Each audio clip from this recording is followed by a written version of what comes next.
그 바로 다음 달입니다. 8월 2일에 민주당이 새로운 당대표를 선출하는 전당대회를 열게 되는데요. 여기에 지금 두 분이 입후보를 했습니다. 한 명은 박찬대 의원, 한 분은 정청래 의원인데 오늘 인물비상구에서는 두 분에 대해서 심층 탐구해보는 시간을 갖도록 하겠습니다.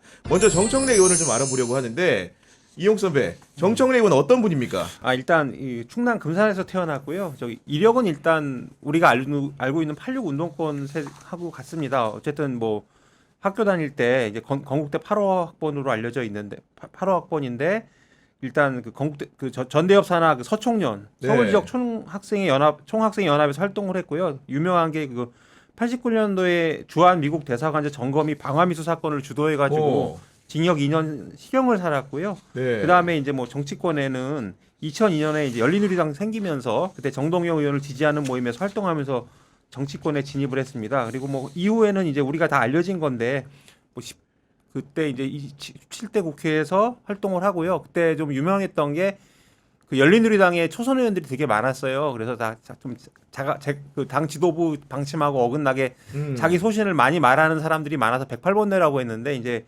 정청래 의원도 이 108번뇌 중에 한 분으로 꼽히죠. 그래서 지금도 기억나는 게 당시에 2004년도였을 겁니다. 아마 그때 그 열린우리당에서 4대 개혁법 하는 게 있었는데 국가보안법 폐지, 뭐 그다음에 사학법 이런 것들을 이제 그 폐지하고 뭐 개정하고 하는 걸로 맞습니다. 그래서 이제 당시에 한나라당하고 협상을 세게 했는데 이제 협상이 교착 상태에 빠졌었어요. 그런데 그때 그래서 이제 당시 당의장이 그 지금으로 당 대표죠. 네. 이부영 전 의원이었는데 이 지도부가 어떻게 생각을 했었냐면 국가보안법을 가지고 그렇게 지금 세게 반대를 합니다. 그래서 이제 요거를 약간 폐지보다는 개정으로 해서 협상의 물꼬를 틀려고 사실상 뭐 이렇게 막 좀 움직임이 있었는데 이때 이제 정청래 의원, 뭐 유시민 의원 네. 그리고 지금은 전직 의원이 되셨는데 임종인 전 의원이라고 계세요. 이런 분들이 이제 세게 반대를 하셨죠. 그게 굉장히 유명한 사건이에요. 그리고 뭐 이후에는 우리가 알고 있는 여러 가지 사건들 있지 않습니까? 뭐 네. 박근혜 때 세월호 단식도 하시고 뭐 이제 언론개혁법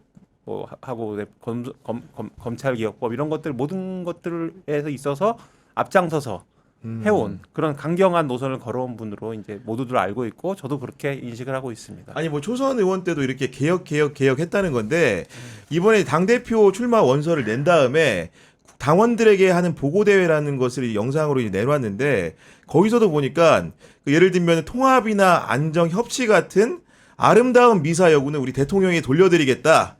본인은 당대표가 되면은 철저한 개혁 입법을 통해 가지고 끊임없이 싸우겠다 이런 말씀을 하시던데 그런데 이분이 뭐 대학 때도 투사하셨지만은 실제로 정치인이 되기 전에는 학원을 운영하셨다면서요?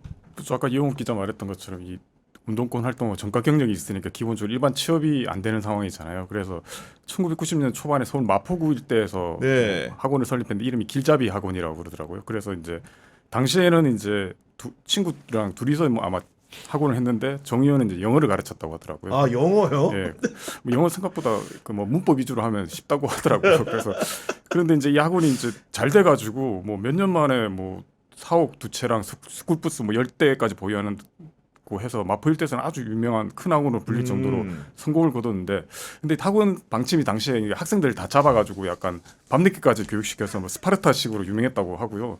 그 학생들 사이에서는 이게 애를 잡는다고 길잡이가 아니고 애잡이 학원이다 뭐 이런 이야기가 있었다고 합니다. 애잡이 학원이다. 네, 그래서 뭐 근데 이제 이게 정 의원이 나중에 이제 마포 지역구잖아요. 그래서 이제 지역구 관리할 때는 이 학원 원장 경력이 도움이 됐다는 게 이 제자들이 기본적으로 이제 지역구에 많이 살고 있고 그렇겠죠. 네. 그다음에 이제 뭐 학부형이 되니까 그다음에 정 의원 만나서도 뭐 원장님이라고도 하고 해서 약간 지역구 관리에 도움이 됐다고 합니다.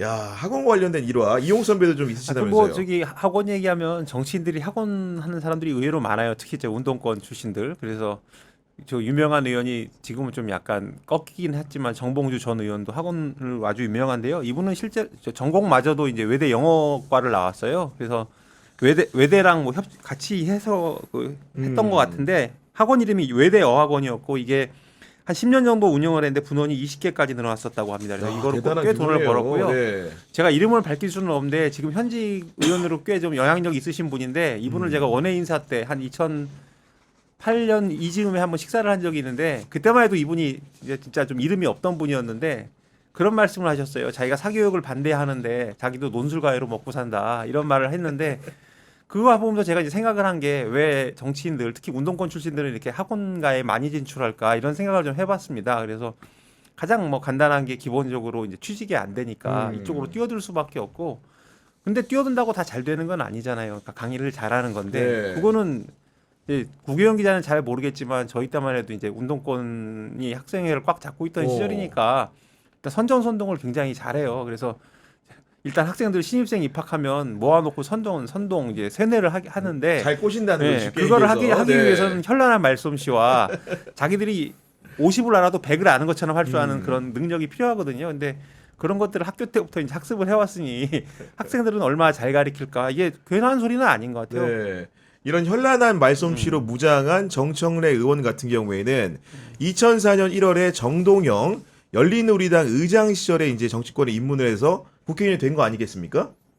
그렇죠. 그 당시 그 전에 먼저 기본적으로 노사모 활동하다가 뭐 열린우리당 입당을 하고 난 뒤에는 이제 정 의장 쪽으로 이제 넘어갔다고 하는 거 표현하고 네. 뭐 지지 세력 이끌면서 해서 그 당시 이제 정동영 의장이 이제 중앙 열린우리당 의장 됐을 때 그 청년 몫으로 해가지고 이제 뭐 활동을 했고 그 다음에 이제 2004년인가요? 그때 이제 총선 공천 받아가지고 네. 마포구에서 이제 강영석 의원하고 붙어가지고 이제 뭐 이겨서 이제 처음으로 입성을 하게 되죠. 근데 뭐 그 뒤로 이제 총선 이 정의장 계속 측근으로 활동을 했지만 이제 그 대선 때 뭐 이명박한테 정동영 의장 지고 맞습니다. 난 뒤 본인도 이제 강영석한테 지면서 한번 그 저기 낙선하고 난 뒤에 그 뒤로 다시 한번 더 재기를 하게 되는 거죠.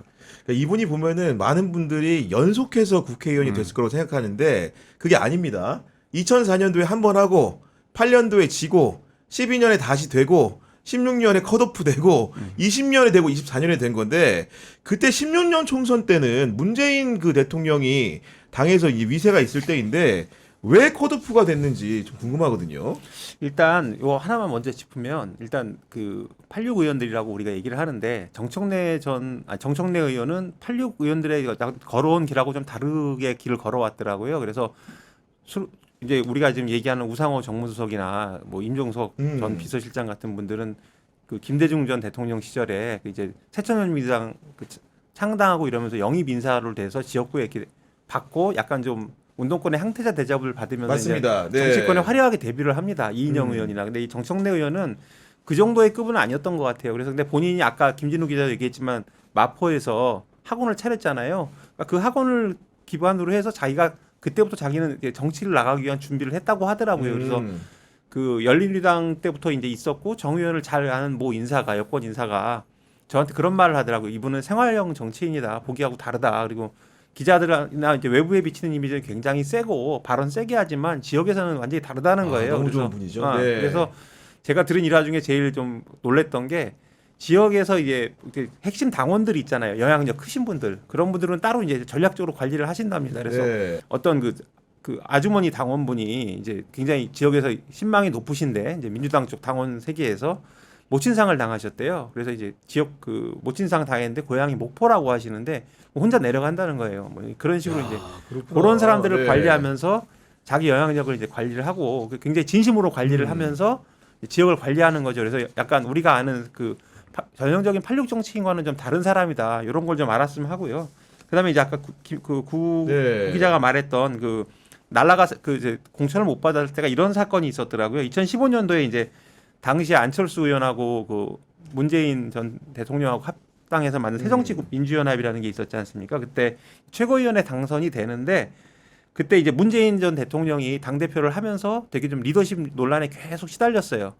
지지율도 많이 떨어지고 사실 당도 좀 어려운 상황이고 그래서 이제 당시 이제 비문계에서 계속 물러나라. 네가 안 가면 내가 간다. 뭐 그래가지고 네. 그렇게 얘기를 하니까 이제 정 의원이 그때 뭐라고 하냐면 사퇴하지도 않으면 사퇴할 것처럼 공갈 치는 게 더 문제. 이래가지고 이 공갈 발언 때문에 이제 당 갈등을 빚었다. 그래서 이제 당직 정지 1년 중징계를 받았고요. 이것 때문에 이제 공천을 못 받았는데 당시에 이제 공천 과정에서는 또 지금 우리 그 김종인 맞아요. 비대위원장이 네, 들어오시면서 얘는 공천을 줄 수 없다 이런 의견들이 올라오는데 또 한편에서는 다른 비대위원들이 정청래 의원을 안 주면 되게 타격이 크다. 온라인상에서도 그렇고 정청래 의원만한 대안이 없다. 그런데 네. 김종인 의원이 그냥 관철을 시켜버리죠. 그래서 공천을 못 받고요. 또 아까도 생활형 정치인 말했지만 자기가 공천을 떨어지고 나서도 그렇게 지역을 돌고 그랬대요. 그러니까 그 열심히 했답니다. 네. 그래서 이제 그런 것 때문에 당원들이 더 좋아한다 이런 얘기를 들었어요. 제가 하나 좀 처음에는 그 당시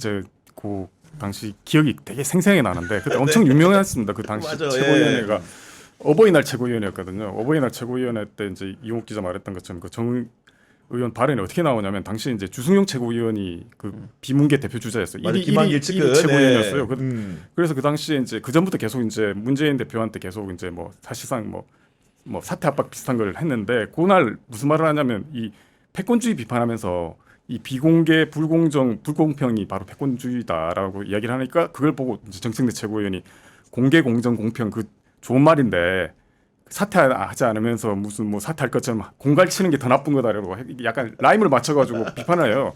그래서 이제 주최군이 약간 빡쳐가지고 그랬구나. 네. 그 저기 뭐야 그 문재인 대표 말도 하는데도 박차고 뛰쳐나갑니다. 그런데 더 웃긴 게 뭐냐면 당시 이제 뭐 최고위원들 순번대로 이제 이야기를 하잖아요. 그 다음 순번이 이제 그 여성목 최고위원이었던 유승희 최고위원이거든요. 유승희 최고위원이 무슨 말을 하냐면 그 난리가 나 있는데 자기가 이제 이 전날 경로당 찾아가지고 이제 노래 한 자를 불러드렸다면서 연분홍 치마가 노래를 불러요. 그래서 당시 기자들이 이게 무슨 복숭아학당이 뭐냐라고 해가지고 난리가 났어요. 그래서 그때부터 완전히 그 민주당 이 혼돈에 네. 빠지게 되는 그 기회가 됩니다 그때. 아니 근데 정청래 의원은 그야말로 성깔이 있다고 하는 게 이게 알려진 일화이기도 하고 아시는 분들도 있고 모르는 분들도 있겠지만은 유명한 일화가 19대 국회 때 그러니까 국회 본회의장이 대기실이 있는데 거기에 있다가 새누리당 소속의 건국대학교 이제 선배 의원이 온 거예요. 초선이 돼가지고 그 자리에서 자연스럽게 정 의원 내가 대학 선배인 거 알지? 이렇게 얘기했더니 거기서 이제 정청래 의원이 재선인 정청래 의원이 여기가 무슨 대학 동창회인 줄 아냐면서 앞으로 그런 놀리면 나한테 재선 의원님이라고 부르세요 이래가지고 굉장히 면구하게 만든 상황이 있었는데 그런 것처럼 정청래 의원은 한번 마음 먹으면은 그냥 뱉어버리는 직격형 스타일입니다 완전히.